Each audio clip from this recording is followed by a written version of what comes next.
Hello friends, welcome to the new episode of my channel. আমি অরিত্র। এখন আমরা কথা বলবো যে টেক্কার সেকেন্ড পোস্টার নিয়ে, যেটা কালকে রিলিজ করে গেছে। আমি গেস করেছিলাম আর কি যে স্বস্তিকা মুখার্জির পোস্টার আসবে দ্বিতীয়তে, তো সেটাই এসছে আর কি। এবং প্রথমে আমরা রুক্মিণী মৈত্রের পোস্টার দেখতে পেয়েছিলাম। এবার এখানে কিন্তু এই প্রতিটা ক্যারেক্টার কিন্তু ইম্পর্টেন্ট হতে চলেছে। ছবিটা কিন্তু খালি দেবকে কেন্দ্র করে নয়, এটা আমরা পরিষ্কার বুঝতেই পারছি। এবং এই ক্যারেক্টারসগুলোরও ইকুয়াল ইম্পর্টেন্স থাকতে চলেছে, তাই জন্য তাদের ক্যারেক্টারসগুলোকে আগে আনা হচ্ছে। কিং ছিল হচ্ছে রুক্মিণী, এখানে কুইন স্বস্তিকা মুখার্জিকে আমরা দেখতে পাচ্ছি। এবার যেটা অ্যানাউন্সমেন্ট পোস্টার এসেছিল টেক্কার, সেখানে আপনারা দেখেছিলেন যে দেবের সাথে একটা বাচ্চা মেয়ে ছিল, তার হাত ধরে দাঁড়িয়ে ছিল, হাতে বন্দুক ছিল।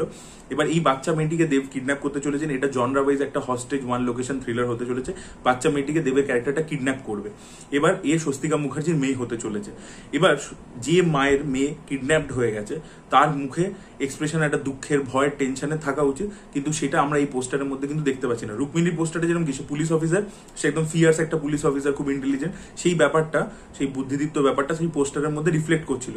কিন্তু এই পোস্টারটার মধ্যে কিন্তু যেটা মা যে ভয় পাবে বা কিছু, সেরকম কিন্তু রিফ্লেক্ট করছে না। খুব শার্প মনে হচ্ছে মহিলাকে। মহিলার হাতে একটা টেডি বিয়ার রয়েছে, এটা ওই বাচ্চাটারই হবে, যেটা মানে ডিনোট করেছে যে এ তার মা, মানে টেডি বিয়ারটা রয়ে গেছে, মেয়ে এখন আর নেই। কিন্তু মহিলার এক্সপ্রেশন কিন্তু দুঃখের নয়। তার মানে এই মহিলা কিন্তু অন্য কিছু প্ল্যান আছে। সে কিন্তু শার্প, সে কিন্তু এইটা মানে এই কিডন্যাপিংটার ব্যাপারে হয়তো আগে থেকে জানে, বা কিছু একটা আছে, বা এ হয়তো চায় যে কিডন্যাপার ধরা না পড়ুক, এরকম কিছু হয়তো থাকতে পারে। মাইট বি, এটা পুরোপুরি আমার মানে গেস আর কি। তো দেখা যাক সেটা আলটিমেটলি কি হয়। বাট এই লুকটা ভালো লাগছে, দেখা যাক। এবার দেবের ক্যারেক্টার পোস্টারটা কবে আসে। আচ্ছা, এই টিজারের সেন্সর সার্টিফিকেশন হয়ে গেছে অলরেডি। অ্যারাউন্ড 1.5 মিনিটের একটা টিজার হতে চলেছে টেক্কার।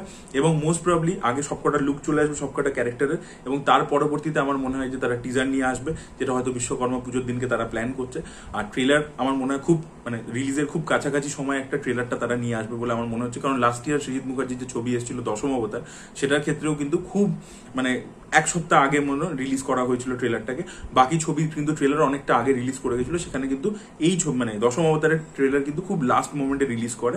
তো সেটা কিন্তু এবারেও হয়তো টেক্কার ক্ষেত্রেও আমরা দেখতে পেতে চলেছি। তো দেখা যাক। টেক্কা নিয়ে কিন্তু এখনো অব্দি সেই লেভেলের কিন্তু বাজ নেই। ডেফিনেটলি সৃজিত মুখার্জি দেব একসাথে কাজ করছেন, তাই জন্য সেটা একটা রয়েছে। বাট বহুরূপীর অলরেডি প্রমোশন শুরু হয়ে গেছে। তার টিজার যে লেভেলের রেসপন্স পেয়েছে, এবং যেহেতু দেবের অলরেডি আরো একটা ছবির প্রমোশন স্টার্ট হয়ে গেছে খাদানের, এবং সেটার টিজারটা মারাত্মক রেসপন্স পেয়েছে, তাই টেক্কা কিন্তু একটু চাপা পড়ে গেছে। আমার মনে হয় টেক্কার এই পোস্টারগুলো ডেফিনেটলি ফ্যান্সদের তো ভালো লাগছে, কিন্তু জেনারেল অডিয়েন্সের মধ্যে কিন্তু সেই লেভেলের এক্সাইটমেন্ট কিন্তু এই ক্যারেক্টার পোস্টারগুলো জাগাতে পারছে না। টিজার যতক্ষণ আমরা দেখতে পাচ্ছি না, ততক্ষণ কিন্তু ওই লেভেলের বাস কিন্তু টেক্কার ক্ষেত্রে জেনারেট হচ্ছে না। তো আশা করবো যে খুব শীঘ্রই তারা টিজারটা নিয়ে আসবে। বিশ্বকর্মা পুজোর আর বেশি দিন বাকি নেই, লেটস সি কি হয়। আর আমরা শুনেছিলাম যে এই ছবির মধ্যে দেবের দুটো লুক থাকতে চলেছে। একটা দাড়ি সমেত, যেটা আমরা অলরেডি দেখেছিলাম, যেটা পেপারে পাবলিশ হয়েছিল, যেখানে আমরা দেখেছিলাম যে তার কাঁধগুলো একটু ঝুঁকে গেছে। মানে সে হয়তো কিডন্যাপিং করেছে, সে কিন্তু প্রফেশনাল কিডন্যাপার নয় আর কি। ঠিক আছে, সেই দিকটা একটা মানে তার ক্যারেক্টার পোস্টারের মাধ্যমে এসেছিল। এবার যে দ্বিতীয় পোস্টারটা আসবে, সেখানে কি দেবের ক্লিন শেভেন লুকটা থাকবে, সেটা কি হতে চলেছে। আর আমরা জানি যে এই ছবির মধ্যে কিন্তু সোশ্যাল কিছু ইস্যুস কিন্তু উঠে আসবে। ওয়েস্ট বেঙ্গলে এই মুহূর্তে দাঁড়িয়ে যে সোশ্যাল সিনারিও, যে চাকরি নেই, সেই ব্যাপারটা কিন্তু এই ছবির মধ্যে হাইলাইট হতে চলেছে বলে আমরা শুনেছি, পেপারেই পড়েছিলাম। তো সেই জিনিসটা কতটা ওই পোস্টারটার মধ্যে রিফ্লেক্ট হয়, ওই ক্যারেক্টারটার মধ্যে রিফ্লেক্ট হয়, সেটাও দেখার মতো বিষয় হবে। দেখা যাক নেক্সট পোস্টারটা কার আসে, অন্য কোনো, কারণ আমরা জানি যে এটা একটা অনসম্বল, এখানে প্রচুর ক্যারেক্টার্স রয়েছে, অনেক আর্টিস্টরা রয়েছে।